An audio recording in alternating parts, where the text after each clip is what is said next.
For Elvis Presley's second picture, producer Hal Wallace decided to play it safe. He gave Elvis a role he could handle hands down. Writer-director Hal Cantor. The whole story is about a kid who sings and becomes famous.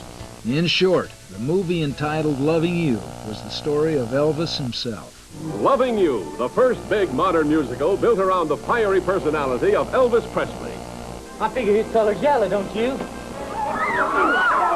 Presley, a dramatic surprise in this hard-hitting, frankly revealing story of an American kid who fought and sang his way to the top.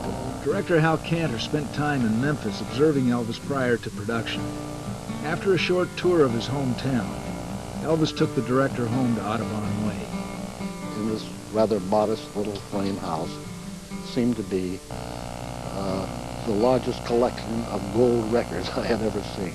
During a pool game, one of Elvis's friends coaxed him into performing for Cantor a speech he'd learned. Go ahead, man. Say the piece for the man.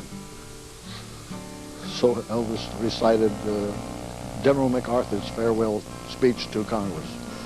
I sat listening to that and hoping that he didn't remember all of it, but he did remember all of it, and he insisted on doing the whole thing. The 22-year-old Elvis had by now made a study of film acting, and he was all too willing to share his thoughts with Cantor.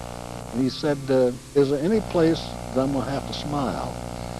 And I said, well, I don't recall any place I've written he smiles. I said, why do you ask that question?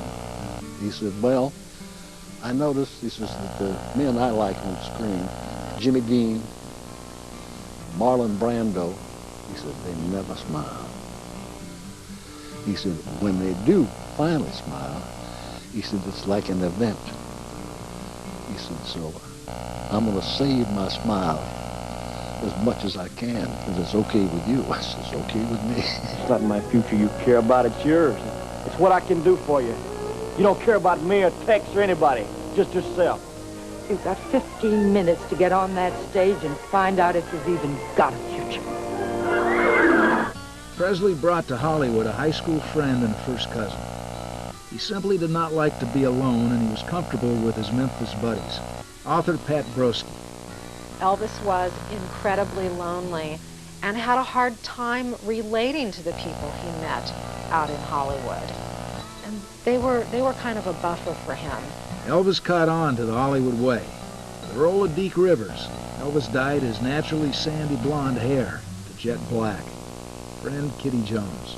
He was a blonde, and he dyed his hair, and that made him much more erotic looking. As a matter of fact, we talked about that a lot. He wanted to look like Tony Curtis. He thought Tony Curtis had this sexy sex appeal, and he said, if I get my hair black, then I'm going to look like that kind of look. He had those piercing eyes, and Elvis had those piercing blue eyes. Unlike his first movie, Elvis's original band was cast in Loving You. According to guitarist Scotty Moore, the music didn't stop when the camera did. I always take my amplifier and put it on set. He'd go get one of the electricians to get power, so in between changing lights or something, we should start playing on stage. Directors get a little hostile about that, but we never stopped. The impromptu jam sessions drew hundreds of visitors from all over the Paramount lot. I finally had to say, no more visitors, please, because we're losing time, and time is money, and the money is Hal Wallace's, and he doesn't like to lose it. After the release of Loving You, Elvis Presley's fame reached new heights. But not everyone was enamored with Presley's on-screen image. For his part, Cantor received threats from religious zealots who saw Elvis as an instrument of the devil. Crank calls from people who were threatening me about putting this man on film. They were threatening to burn my house down, poison my dog, kill my children. Really frightening sort of thing. What kind of a town is this? You can't do this to us! Elvis and pals Lamar Fike and Gene Smith moved into the Knickerbocker Hotel just off Hollywood Boulevard. They occupied the entire top floor. With throngs of female fans constantly trying to catch sight of Elvis, their living quarters became something like a well-appointed jail. It was a luxurious but boring existence, especially for a bunch of men in their early 20s. Elvis killed time by staging harmless pranks, like spelling his name on a coffee table with lighter fluid, then lighting it. He dated several pretty young actresses, including star Natalie Wood. Lamar Fike. We used to call her the Mad Nat. It was so funny. She was a very, very funny person. Natalie sometimes would just get very dramatic. While thousands of female fans were searching for a way up to Elvis's hotel suite, Natalie searched for a way down. She got a little uptight, act like she was going to jump out the window, and she didn't. I was, well, okay. At least she got mad because nobody cared. From the Hollywood elite to his stable of extras, Elvis's ongoing rapport with women was only just beginning. Somebody asked him if he was going to get married, and he said something to the effect of, no. He said, why buy a cow when he can steal the milk through the fence? Elvis and his crew eventually left the Knickerbocker and the screaming fans behind. They finally just ran him out of there because we just destroyed the hotel. Elvis moved on to a new hotel, the Beverly Wilshire, and a new studio as well, with Loving You at number 7 on Variety's list of top-grossing films. Producer Hal Wallace loaned Elvis out again, this time to Metro-Goldwyn-Mayer. MGM was the center of the Hollywood galaxy, the home of Judy Garland, Lana Turner, Jimmy Stewart, and dozens of other stars. George Klein. We were very impressed by that. I'll never forget the first day on the lot. They assigned him Clark Gable's dressing room. Went over and said, wow, Clark Gable's dressing room, man. Couldn't believe it. You go to the commissary at MGM where every big star that ever was under contract at MGM. And they'd be over there eating. But according to assistant director Bob Relier, Elvis was not the only one excited by the move to MGM. I got a call in my office, and it was from the cops at the so-called Thalberg Gate, right, at that main administration building, who were saying, we've got to have some help down here. We can't handle, he's trying to come in with his entourage, and they're rushing the cars, and these secretaries are out of control. Production finally got underway on Elvis's first MGM film, Jailhouse Rock. Elvis portrayed Vince Everett, who, in his own words, don't treat nobody nice. How dare you think such cheap tactics would work with me? Any tactics, honey? It's just a beast in me. Co-workers remember Elvis as maybe the nicest guy on the lot. When he hit the makeup department in the morning, he got coffee for the hairdressers, and then the actresses, and then the rest of the cast, and then he got his. And he was the kind of person that you knew he wasn't doing it for effect. He was doing it because he thought, mom and apple pie and everything else, that's the way you do it, regardless of what you're getting paid. And then came Hollywood. No, Vince, let's try it again. Vince! How do you like our movie star, Peggy? He has adapted very quickly. Well, there's not much oxygen up where he is, and the man gets lightheaded. There comes a time when you got to take a hand in saying that time is now. Push me. I'm going to beat the hell out of you. Don't try it. You're talking crazy. You know you got it coming, son. I say don't try. The music was composed by legendary songwriters Jerry Lieber and Mike Stoller. They remember a tireless Elvis.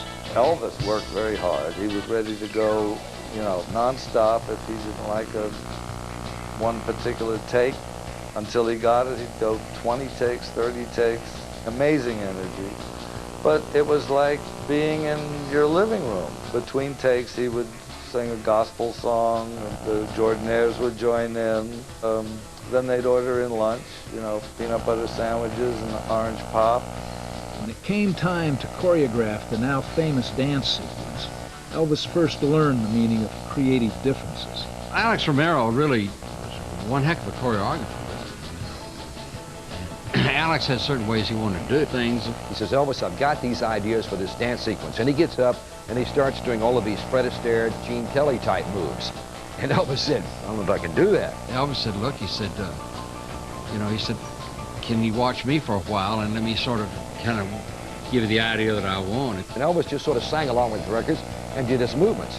So Alex said, I got it, okay. And Elvis said, is that it? And he said, yeah, Elvis, stick with me on this. Elvis said, okay. So we come back the next day, and He had taken Elvis's moves and put them into the dance sequence that he originally had planned, but it was all Elvis's natural movements.